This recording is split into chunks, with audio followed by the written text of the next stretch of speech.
The town of Grendel's Hollow was the kind of place where secrets stuck to the cobblestones like moss after rain.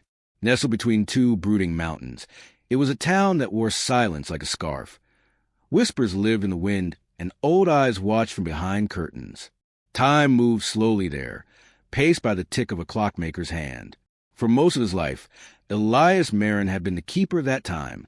His shop, Marin's Precision, sat right in the heart of the village square, surrounded by ivy-choked stone buildings and the eternal mist that rolled down from the peaks. The scent of oil, brass, and pine wood filled the air inside, and every wall was lined with clocks of all kinds. Grandfather clocks, pocket watches, cuckoos, and ancient timepieces Elias had lovingly restored. Elias wasn't just a clockmaker. He was a craftsman, a relic of a disappearing world. The kind of man who believed in promises and handshakes, who remembered birthdays and refused to raise his prices even when the economy tanked.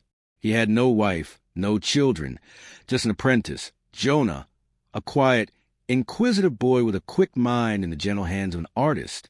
They worked together in harmony, speaking more through glances and words. Jonah had been with Elias since he was 15, a runaway from the north who wandered into town during a winter storm. Elias never asked where he came from. He just offered him shelter and eventually a future. That future was stolen in a single night. It happened in the dead of winter, when the frost bit through the window panes and the wind howled like a mourning widow. A priceless heirloom, a 17th century timepiece encrusted with rubies and rumored to once belong to royalty, went missing from the mayor's family estate. That same night, Elias' workshop was broken into. Nothing was stolen, but the back door had been forced open and muddy footprints led in and out.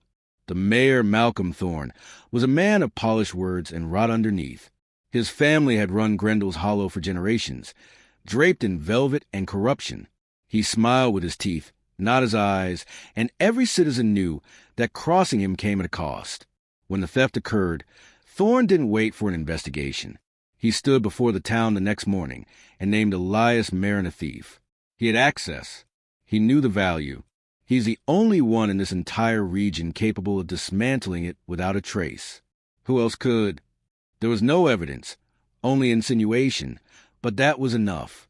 The town turned fast. The same people who had trusted Elias with their family heirlooms now hurled stones at his shutters. Mothers pulled their children close when he walked by. His shop was defaced with red paint. Thief, liar, scum. One morning, he found a dead raven nailed to his door, and Jonah disappeared the night of the accusation. No note, no goodbyes, just gone. Some said he ran off to avoid being tied to Elias. Others whispered darker things. Maybe he'd been part of the heist. Maybe Elias killed him to keep him silent. That last rumor caught fire like dry tinder. Elias was never arrested, but it didn't matter. In Grendel's Hollow, public opinion carried more weight than law. He sold the shop for pennies, packed a single suitcase, and vanished into the cold without a word. Years passed, 10 to be exact. The town changed. New buildings rose. Coffee shops replaced cobblers. Tourists trickled in, drawn by the quaint charm and mountain trails. But some things remained, like the giant clock tower in the center town, and the man who still sat at the top of the food chain. Malcolm Thorne had grown more powerful.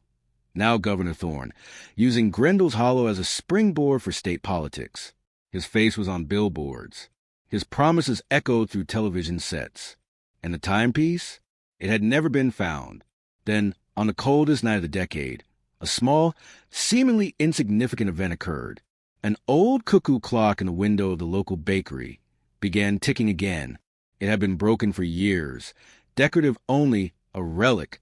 But one morning, the baker's wife came in to find it not only repaired, but cleaned, polished, and wound to perfect time. No one had touched it. No one had hired a repairman. It wasn't the only one. Over the next month, more clocks across the town began to tick again. Ones left broken in basements.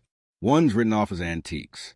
A church bell that hadn't rung in 7 years suddenly chimed midnight during a town council meeting, startling everyone into silence.